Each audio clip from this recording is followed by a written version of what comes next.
Merci pour cette invitation. Je vais donc essayer de vous présenter un tableau réfléchi, un tableau critique de la crise, de ce qu'on a appelé la crise des migrants, la crise des réfugiés. Et c'est une formule que j'avais sortie il y a quelque temps, que finalement nous étions dans une situation où les migrants, où l'Europe faisait face à la crise des migrants, et maintenant c'est l'inverse, ce sont les migrants qui font face à la crise de l'Europe, car la crise des migrants a servi de révélateur, un profond révélateur de toutes nos divisions, les divisions de l'Europe, de nos propres divisions, des divisions aussi qui traversent notre cerveau, je serais tenté de dire. Alors, mettons ça un peu en perspective. On ne s'en est pas aperçu, mais l'an dernier, en 2004, nous avons franchi un cap important. L'Europe est devenue un continent d'immigration quantitativement au même titre que les États-Unis. Alors bien sûr, aux États-Unis, vous avez l'immigration illégale, qui est difficile à chiffrer, mais si on se contente de l'immigration légale, l'Europe reçoit autant de migrants que les États-Unis. L'Union européenne, 1,9 million d'immigrants pour 508 millions d'habitants, c'est du 3,7 pour 1000, du 0,37%. Je ne compte pas là-dedans les migrants qui sont internes à l'Union européenne. Les États-Unis, c'est 1 million d'immigrants pour 319 millions d'habitants, et vous voyez que nous avons un taux d'immigration annuel qui est maintenant supérieur à celui des États-Unis. Donc il faudrait qu'on s'imprègne de cette idée. L'Europe est un continent d'immigration, un grand continent d'immigration. Et ce n'est pas surprenant, hein, nous sommes un continent riche malgré toutes les crises économiques, et notamment la crise de 2008, dont nous subissons encore les conséquences. Voilà, et ce rattrapage s'est fait en 2014. Alors, je vais utiliser une expression qui n'a pas de valeur scientifique ou légale très forte, qui est un peu pragmatique. Je vais essayer de distinguer l'immigration ordinaire et l'immigration extraordinaire. L'immigration ordinaire, c'est une immigration continue, et la France est particulièrement forte là-dessus. Nous recevons chaque année à peu près 200 000 migrants non européens à qui nous délivrons un premier titre de séjour d'au moins 1 an, et au titre des droits, du droit à épouser qui l'on veut, y compris des étrangers, du droit à vivre en famille, du droit d'asile en partie aussi, et puis cette espèce de droit un peu nouveau qui est en train d'émerger, qui est le droit de faire des études supérieures dans une université de qualité à l'étranger, qui est en train de s'imposer pratiquement comme une sorte de droit. Et puis, en face de cela, vous avez la migration extraordinaire, donc ces exilés, ces fugitifs, qui frappent à la porte de l'Europe, au péril de leur vie, et évidemment au gré des conflits qui se concentrent notamment au Proche-Orient, au Moyen-Orient, dans la Corne de l'Afrique. On a aussi l'Ukraine en Europe comme exemple de ces pays générateurs de migration, de refuge. Évidemment, si ça se répète, la migration extraordinaire entre dans l'ordinaire des choses, mais enfin, elle est quand même liée à des événements. Et vous allez voir qu'au fond, ce qui est frappant, ce qui est très très frappant, et on ne sait pas trop pourquoi, on commence à s'interroger là-dessus, les pays européens diffèrent très fortement selon leur capacité à mettre en avant la migration ordinaire, accueillir plutôt la migration ordinaire, la migration extraordinaire. Et vous allez voir à quel point les contrastes sont saisissants. Et c'est comme ça, je pense, qu'on peut essayer de comprendre un petit peu le comportement étrange de la France face à la crise actuelle. Alors, je vais commencer par quelque chose qui est assez rude, assez grossier, mais qui a l'avantage de montrer à quel point les histoires de quelques grands pays européens, je ne vais pas tous les prendre, je vais en prendre 4 simplement, diffèrent depuis les années 50 jusqu'à nos jours, et vous comprendrez pourquoi il est extrêmement difficile de coordonner et d'harmoniser des politiques migratoires quand on a des histoires aussi différentes. Et je vais commencer par prendre quelque chose de très brut, qui est la dynamique démographique des pays. Je vais commencer par la France, et vous avez ici, vous voyez, année après année, la croissance de la population, 2 couches superposées, 2 couches additives. En bleu, vous avez l'excédent des naissances sur les décès, ce qu'on appelle l'accroissement naturel, c'est une vieille expression qu'on traîne encore en démographie. Et par-dessus, en rouge ou en rose, l'accroissement migratoire, c'est-à-dire la différence entre les entrées et les sorties. sachant que ceci peut inclure un solde des étrangers et un solde des Français, des natifs. Alors, c'est une comptabilité qui, là, pour la France, s'est faite sur la métropole, et donc vous avez en 62 cette flèche prodigieuse qui monte, ce sont évidemment les rapatriés d'Algérie, ça monte encore bien plus haut, hein, ça sort du graphique, 1 million de rapatriés accueillis d'un coup en 1962. Voilà. Mais alors ceci est exprimé non pas en chiffres absolus, mais en proportion, et les démographes utilisent non pas les pourcentages, parce que les chiffres seraient trop petits, mais les pour 1000, c'est la façon habituelle qu'ont les démographes de s'exprimer là-dessus. Donc, un commentaire très rapide. Vous avez ici le baby-boom qui dure encore, qui dure depuis 1946, qui va se terminer au milieu des années 70, un quart de naissance en moins ici, mais nous continuons d'avoir un solde naturel positif, plus de naissances que de décès, et nous sommes de loin le pays d'Europe qui a le plus fort accroissement naturel en Europe. Et puis, vous avez ici donc le solde migratoire. Il y a à la fois les expatriations de Français, les retours de Français et les étrangers, mais enfin pendant toute cette période-là, sauf ici où ça a été étudié récemment par l'INSEE, nous savons que ce solde, c'est essentiellement le solde des étrangers. Ici, vous avez voilà, essentiellement le solde des étrangers. Là, nous avons le solde des étrangers étant été à cette hauteur-là. La différence étant due au fait que le solde des Français est négatif, c'est-à-dire qu'il y a à peu près 4 fois plus de départs de Français pendant cette période qu'il n'y a de retours. Mais ce sont essentiellement des étudiants. C'est une chose que le recensement tournant annuel de l'INSEE permet maintenant de connaître depuis très peu de temps. Voilà donc l'image de la France, et vous voyez que la migration, même si on fait cette correction-là qui est importante, ne compte qu'au maximum pour la moitié de l'accroissement général de la population. Le plus souvent, dans toutes les périodes, les décennies récentes, c'était un tiers, un quart, cet ordre de grandeur-là. Bon.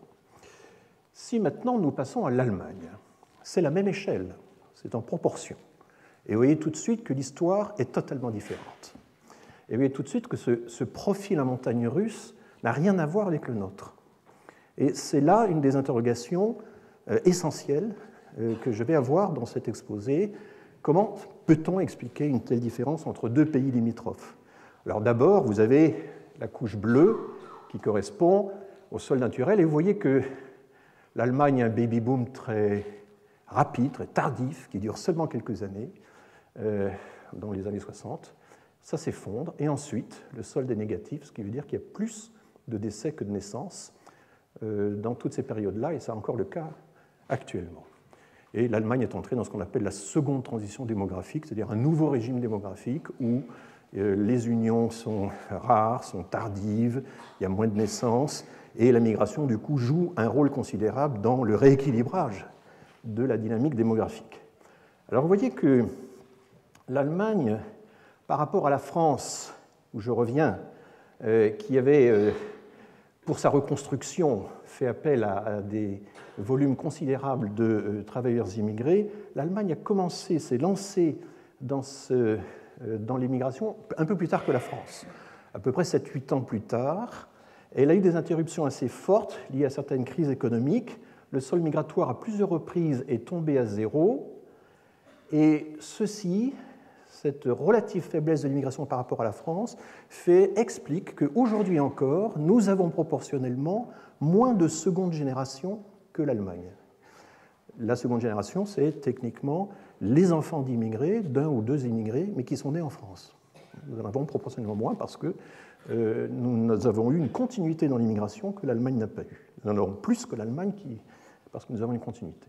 Et alors, vous voyez qu'ici, l'Allemagne a été le grand pays d'immigration de l'Europe dans les années 90. C'est la conjugaison de plusieurs phénomènes. Il y a d'abord la chute du mur qui amène... Alors, l'Allemagne de l'Est ne compte pas là-dedans, hein, c'est une Allemagne qui a été rétrospectivement réunifiée. Mais vous avez ici bien sûr les Aussiedler, c'est-à-dire ce qu'on appelle les ethnic Germans, les Allemands, les Russes ou les Kazakhs, il y a pas mal de Kazakhs aussi qui étaient plus ou moins d'origine allemande et qui ont eu une sorte de droit du retour et qui sont revenus en Allemagne. Vous avez surtout les Yougoslaves, les Croates, etc., qui se sont réfugiés en Allemagne à l'occasion des guerres de l'ex-Yougoslavie. Vous avez aussi les migrants yougoslaves qui devaient revenir chez eux, mais qui ne sont pas revenus chez eux, qui sont restés en Allemagne. Donc tout ceci fait que dans cette année 92, qui est le sommet, vous avez eu à ce moment-là 800 000 habitants de plus en Allemagne dans cette seule année liée au sol migratoire. 800 000, c'est un chiffre à retenir, car c'est un chiffre que Angela Merkel a retenu. Je reviendrai tout à l'heure là-dessus. Donc l'Allemagne est habituée à accueillir des réfugiés qui repartent lorsque les conflits s'interrompent. Et donc, vous avez ici, par exemple, en 2006, 2008, 2009, des sols qui sont même devenus négatifs, ce que nous n'avons jamais eu. Donc c'est une histoire totalement différente. Et bien sûr, maintenant, ça repart. Et nous avons ici le record de 2015 qui pousse le solde migratoire aux environs de 13-14%, ce qui est considérable. Alors, regardons un autre pays, l'Espagne. Troisième pays, troisième histoire. C'est vraiment spectaculaire. Et je pourrais ainsi parcourir toute l'Europe. Alors, rassurez-vous, ce sera seulement le troisième de mes 4 pays. Mais vous voyez, là, l'histoire est totalement différente. Ben oui, parce que nous avons d'abord eu un pays qui n'avait pas fini sa première transition démographique, qui avait un énorme excédent de naissance sur les décès, mais qui a fondu. Ce pays envoyait des migrants dans toute l'Europe, donc il y avait un solde migratoire qui était négatif, comme ça se voit bien ici. Et puis, en 73-74, je ne l'ai pas commenté tout à l'heure, mais on le voit dans le cas de l'Allemagne comme dans le cas de la France. Vous voyez que là, en 1974, en Allemagne, on suspend l'introduction directe de travailleurs, et en Allemagne, on l'a fait un an plus tôt, en 1973, l'immigration s'est interrompue. Alors l'Espagne subit évidemment directement le contre-coup de l'interruption de la migration de travail qui avait été décidée en 1973-1974 par la France et l'Allemagne suite à la crise pétrolière. C'était ça la cause première.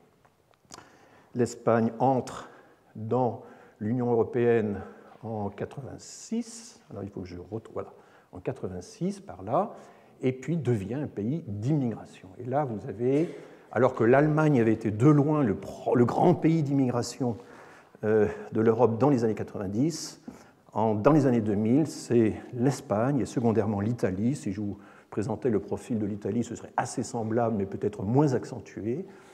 Et vous voyez qu'on est monté en Espagne dans les années 2000 à des soldes migratoires encore plus élevés que le record allemand de 2015. Comme quoi, c'est possible pour un pays de recevoir un tel surcroît de population.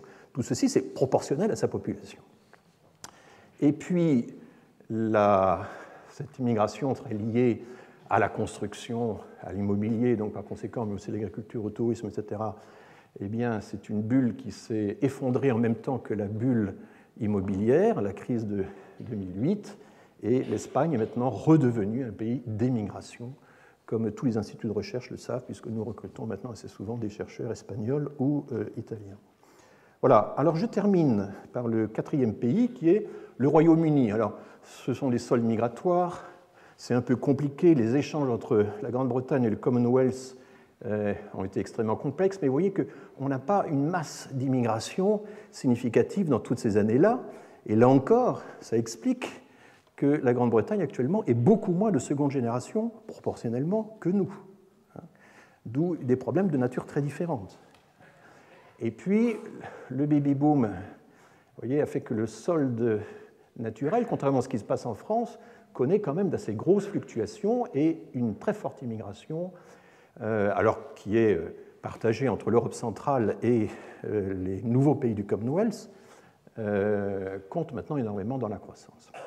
Voilà, donc vous imaginez les difficultés qu'on peut avoir pour harmoniser une politique migratoire entre des pays qui ont des trajectoires aussi diverses. Alors bien sûr, ces données restent assez grossières, mais les contrastes sont tellement forts entre pays qu'il garde une valeur démonstrative quand même assez forte. Alors, un exemple d'immigration ordinaire, la façon dont fonctionne l'immigration ordinaire, avant de passer à l'immigration extraordinaire, qui est l'immigration de refuge, eh bien, c'est la France. Et là, je vous présente les 200 000 personnes à peu près qui, bon an, mal an, reçoivent un premier titre de séjour des préfectures, un titre de séjour d'au moins 1 an, hein, c'est ça la définition internationale de l'immigration, c'est être né étranger à l'étranger, franchir la frontière et s'installer dans le pays durablement pour une durée d'au moins 1 an.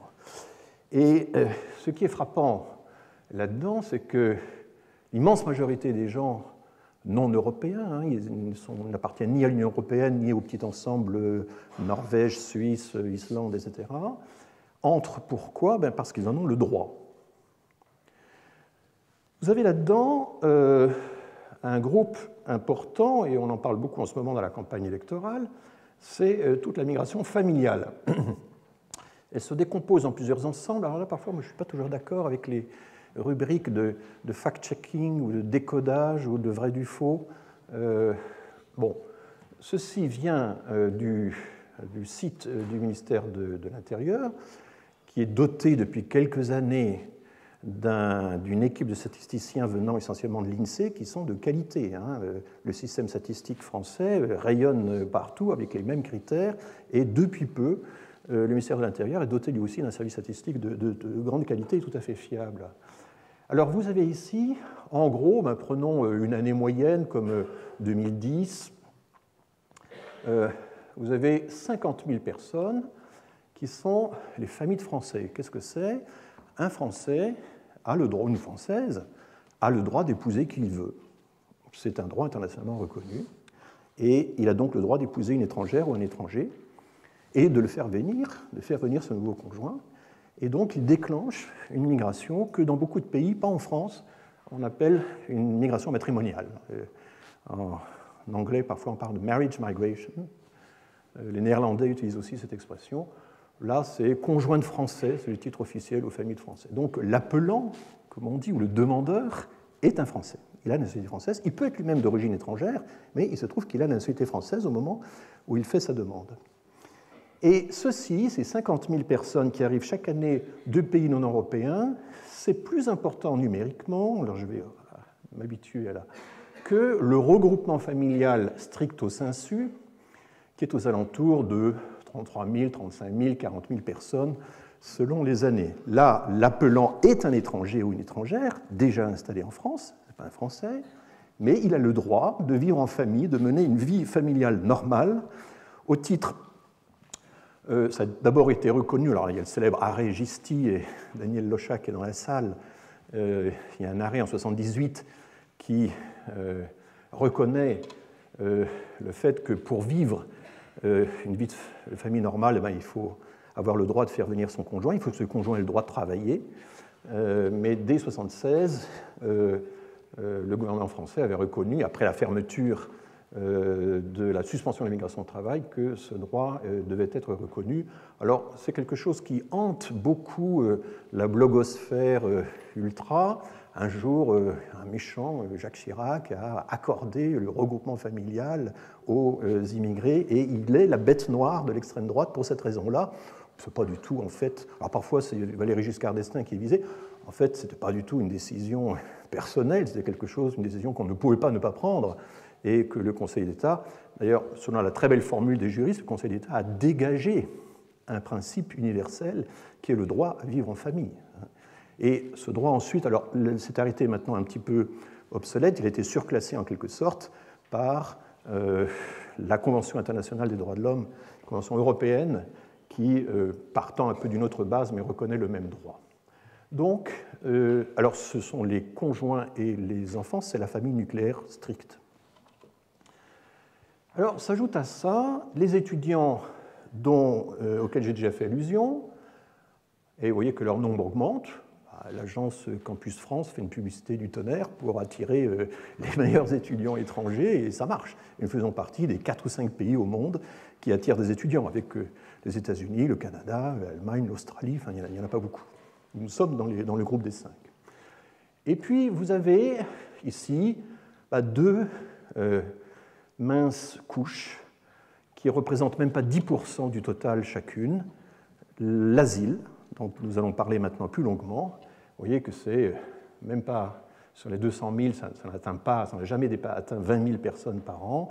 Alors, ce ne sont pas les décisions positives de l'OFPRA, de la Cour nationale du droit d'asile, parce que s'y ajoutent aussi des personnes qui ont bénéficié, par exemple, du droit à être soignées en France de façon durable. Enfin, ça regroupe un certain nombre de situations humanitaires. Et là-dedans, la migration directe de travail, c'est très peu de choses. Alors j'ai enlevé là-dedans, parce qu'il y a un titre de séjour donné aux saisonniers qui reviennent au moins 3 années de suite. Je n'ai pas inclus le travail saisonnier, c'est uniquement le travail non saisonnier qui est inclus là-dedans. Ben là aussi, ça fait 8% du total. C'est très très faible. Dans certains pays du nord de l'Europe, la migration de travail, c'est plutôt 20% du total de la migration. Au Canada, c'est 40%, quelque chose comme ça. Donc, alors, ce qui est assez étrange, ça c'est une des énigmes du quinquennat Sarkozy. Là, ça n'existait pas, puisqu'on était toujours sous le coup de la suspension de la migration de travail. Il y avait quelques personnes qui se retrouvaient là, c'était souvent des régularisations qui étaient reclassées au titre du travail, ou quelques recrutements de personnes hautement qualifiées très rares. Et en 2006, et la loi de 2006, alors la loi de 2006 explique, c'est la grande loi Sarkozy de 2006, elle explique cette baisse ici, qui est une baisse technique liée à la mise en place du ministère de l'Immigration, liée au retard du traitement des dossiers. Il peut y avoir comme ça des glissements d'une année à l'autre qui sont uniquement dus au retard des dossiers. Et vous voyez que pendant tout le quinquennat Sarkozy, mais je rappelle que Sarkozy a été durant 9 années, a eu la haute main sur la politique migratoire de la France pendant 9 années, comme ministre de l'Intérieur à 2 reprises, et comme président de la République, où, d'après tous les témoignages qui ont été écrits, il était lui-même le ministre de l'Intérieur. Donc pendant 9 ans, il a été à la tête de la politique migratoire de la France. Et pendant ces 9 ans, finalement, on a une stabilité extraordinaire du nombre d'entrées de non-européens, malgré tous les discours qui tendaient à faire l'inverse.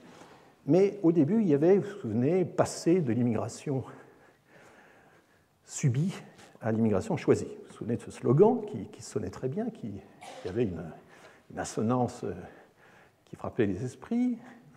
Et l'idée, à l'époque, c'était de faire en sorte que la migration de travail choisie, alors il y avait un peu le modèle canadien dans les têtes, devait être au moins aussi importante que toute la migration familiale. C'était ça l'objectif. Il a été proclamé, annoncé à plusieurs reprises de façon extrêmement claire. Il domine tout le débat parlementaire de la loi de 2006, qu'il faut étudier en détail, et vous voyez qu'on ne s'est jamais à aucun moment approché de cet objectif. Pourquoi ? D'abord parce qu'on n'a pas fait grand-chose pour attirer les travailleurs. Le Canada, par exemple, si vous voulez migrer au Canada, il y a un site, vous y allez, en quelques minutes, vous découvrez si vous êtes éligible ou pas. C'est extraordinairement efficace. Il y a des points, et puis si vous êtes diplômé du supérieur, si vous avez des années d'expérience professionnelle, si vous êtes... vous parlez à la fois l'anglais et le français, et que vous n'êtes ni trop jeune ni trop vieux, ça c'est assez cruel, le système canadien, par exemple, moi je ne peux plus immigrer au Canada, je suis beaucoup trop vieux. Voilà. Mais vous accumulez des points en fonction de ces critères, c'est un concours sur capital humain. C'est ça le principe. Ce n'est pas un rapprochement des besoins des entreprises sur le marché du travail, c'est vraiment un concours individuel sur capital humain. On n'a pas organisé ça, on a préféré le système des métiers en tension, je ne m'étends pas là-dessus, qui était une usine à gaz qui n'a jamais fonctionné. Donc du coup, échec total de la politique d'immigration choisie, et c'est en mars-avril 2010 que Claude Guéant, qui venait d'être nommé ministre de l'Intérieur quelques semaines auparavant, décide très abruptement de mettre fin à la politique d'immigration choisie. Et au fond, la politique d'immigration choisie elle-même était considérée comme étant subie. Tout était subi. Voilà, donc ça c'est l'immigration ordinaire. Alors pourquoi l'échec ? Parce que tout le reste, c'est les droits. C'est en application des droits que nous recevons tous ces migrants. C'est la logique des droits et pas la logique du marché. Alors je m'aperçois que je suis en train de consommer mon temps gravement. Alors du coup, la France est très peu équipée pour s'occuper des migrants extraordinaires. Par exemple, nous ne faisons pas partie des 20 premiers pays donateurs du Haut-Commissariat aux réfugiés. Nous oublions de payer notre cotisation, nous la payons très tardivement, enfin ceci se vérifie très régulièrement. Nous avons reçu des demandes d'asile juste avant la crise, au troisième trimestre 2015, qui étaient en nombre très très réduit, vous voyez, ça ce sont des nombres absolus. La Hongrie en avait autant que l'Allemagne. Ça ne nous a pas empêché, alors quand on rapporte tout cela à la population par million d'habitants, on a encore une image très différente. Et vous voyez que la France, juste au début de la crise des migrants, recevait un nombre très très faible de demandes. Ça ne nous a pas empêché de... J'ai pris une tête de flèche gauloise du musée. Laurent Fabius, ministre des Affaires étrangères à ce moment-là, a donné une belle leçon de démocratie aux Hongrois en disant que c'était vraiment de fermer leurs frontières comme ils le faisaient pour les immigrants. Ce n'était pas du tout moral, c'était contraire aux grands principes, etc. D'accord. Enfin, c'était une leçon qu'on donnait de cette position-ci à cette position-là. Bon. Donc, je trouve que c'est intéressant quand même de se dire, avant de parler morale, éthique, etc., il faudrait quand même avoir un peu une idée des ordres de grandeur, et ce qu'on n'avait pas du tout en tête à l'époque. Alors, je rappelle, les chiffres ont été rappelés par Stora, 65 millions de personnes déplacées de force dans le monde. Les pays en voie de développement en accueillent 86%. Et ici, vous avez une série de cartes que vous pouvez trouver sur le HCR. Là, ce sont les personnes déplacées au sein de leur pays. Et donc, vous avez là les pays qui sont en quelque sorte générateurs des migrations forcées. Tout ceci est connu. Là, vous avez les pays qui accueillent les réfugiés des pays voisins. Et là, vous voyez que l'Europe pèse quand même pas très lourd à côté de tout ce que la Turquie, le Liban, le Pakistan, mais aussi l'Iran doivent accueillir. C'est vraiment très spectaculaire. Et Hélène Thiollet vous parlera de la Corne de l'Afrique tout à l'heure. Et puis, quand on regarde les demandes d'asile en cours, donc les gens qui sont arrivés sur place et qui ont déposé une demande d'asile, vous voyez que c'est l'Allemagne, et la Suède et la Turquie aussi, qui sont loin en tête. La France est quand même très loin derrière. Voilà un zoom sur cette partie-là du monde. Alors bien sûr, quand on prend les réfugiés statutaires, c'est l'Europe qui a accueilli le plus grand surcroît de réfugiés au cours de l'année 2015. En termes relatifs, c'est bien sur l'Europe que l'essentiel du surcroît s'est fait. Mais vous voyez que l'Afrique subsaharienne, notamment l'Afrique du Sud, qu'on oublie toujours, est aussi un grand pays d'accueil des immigrés. Alors nous connaissons des crises de l'asile régulièrement en France. Nous avons ici, bien sûr, l'impact des guerres de l'ex-Yougoslavie, du Kosovo, la crise actuelle, ça ce sont les données de l'OFPRA, de l'Office français pour les réfugiés et les apatrides. Mais quand on regarde les chiffres par rapport à ce qui se passe en Europe, en gros, nous accueillons grosso modo un dixième de ce qui déboule en Europe, à peu près. Et à chaque fois, c'est l'Allemagne quand même qui prend à sa charge le plus gros du surcroît, avec des taux d'acceptation qui sont évidemment actuellement très forts pour les Syriens ou pour les Irakiens, les Afghans, etc., et plus du tout pour les Albanais. Ça, c'est un schéma pour toute l'Europe, mais qu'on retrouve en France. Simplement, toutes les nationalités ne viennent pas chez nous. Et je vais passer tout de suite à ce chiffre-là.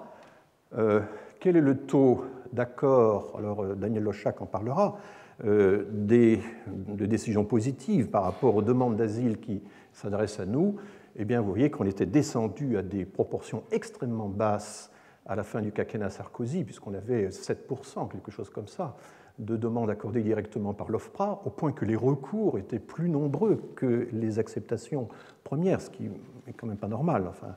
Et vous voyez que là, avec la crise récente, l'OFPRA est quand même accorde donne des décisions, rend des décisions positives plus souvent que la Cour nationale du droit d'asile qui qui sert de recours.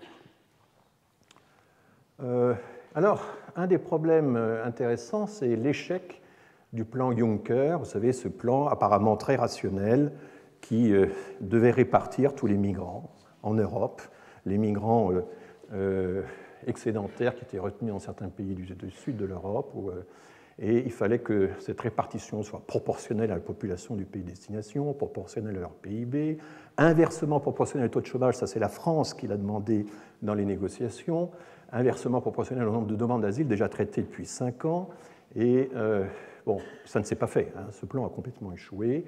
Il a échoué pour toute une série de raisons que j'énumère ici. Bien sûr, il y a la souveraineté, bien sûr, il y a toutes les craintes de l'opinion publique, bien sûr, il y a l'islamophobie, enfin il y a toutes ces questions-là. Il y a aussi les préférences des migrants eux-mêmes, car c'est très difficile maintenant de faire un plan de réallocation des migrants qui ne tienne pas compte des préférences des migrants et du degré d'information qu'ils ont sur les pays. Les migrants, moi j'ai pu le voir en Croatie, savent quel est le taux de... combien Marine Le Pen a de part dans l'électorat en ce moment. Et ce sont des informations dont ils tiennent compte. La question de l'Allemagne, voilà, ça c'est une des télévisions qui avait retransmis les vœux d'Angela Merkel au Nouvel An. L'Allemagne, quel a été son raisonnement? Il y a l'expérience de 92, j'en ai déjà parlé. 800 000 personnes qu'on peut accueillir alors qu'on est 80 millions, c'est 1%, donc ça semblait logique, ça semblait simple. L'intérêt bien compris, certes, et puis il y a toutes les valeurs morales, et ça on le sous-estime complètement, ça a certainement beaucoup joué. Nous sommes dans un pays républicain qui a beaucoup de mal à comprendre ces choses-là, et du coup on a des organisations caritatives qui sont très puissantes en Allemagne. Alors je vais terminer là-dessus, je n'ai pas du tout contrôlé mon temps. Voilà, je vais terminer sur ces deux diapositives ici, parce que l'Allemagne est divisée comme l'Europe est divisée. Il y a au sein de l'Allemagne une division dans la capacité d'accueil, la volonté d'accueil des migrants qui est extrêmement intéressante. Vous avez ici la part de la population qui est soit immigrée, soit enfant d'immigrés en Allemagne au dernier recensement. Et vous voyez que les nouveaux Länder, les Länder anciennement communistes, ici, n'ont même pas 5% de migrants ou d'enfants de migrants, ce qui est très très faible par rapport au reste de l'Allemagne. Ce sont aussi les Länder qui déclarent le moins une affiliation chrétienne dans le recensement allemand, puisque ça fait partie du recensement allemand, et qui du coup aussi, ayant très très peu de migrants, n'ayant jamais été habitués à l'immigration par le régime communiste, sont aussi le terreau du mouvement Pegida qui refuse les migrants. C'est le paradoxe que ce sont les zones les moins expérimentées en migrants, enfin qui ont le moins fait d'expérience de la migration, qui sont aussi les plus réticentes à l'accepter. Alors, il y a encore beaucoup de choses à rechercher sur toutes ces questions-là. Il est clair que, par exemple, et je terminerai là-dessus, une des grandes différences entre la France et l'Allemagne, mais c'est une hypothèse, c'est que nous sommes un pays très juridique. Les associations sont des associations de juristes qui veillent à l'application des droits, qui notamment font en sorte que la migration ordinaire puisse fonctionner comme je l'ai montré, alors qu'en Allemagne, on a beaucoup moins cet esprit-là, on a beaucoup plus une organisation humanitaire, une sensibilité à un certain nombre de valeurs qui font qu'on est capable de se mobiliser pour la migration extraordinaire, ce qui est très très peu le cas en France. Voilà, merci beaucoup.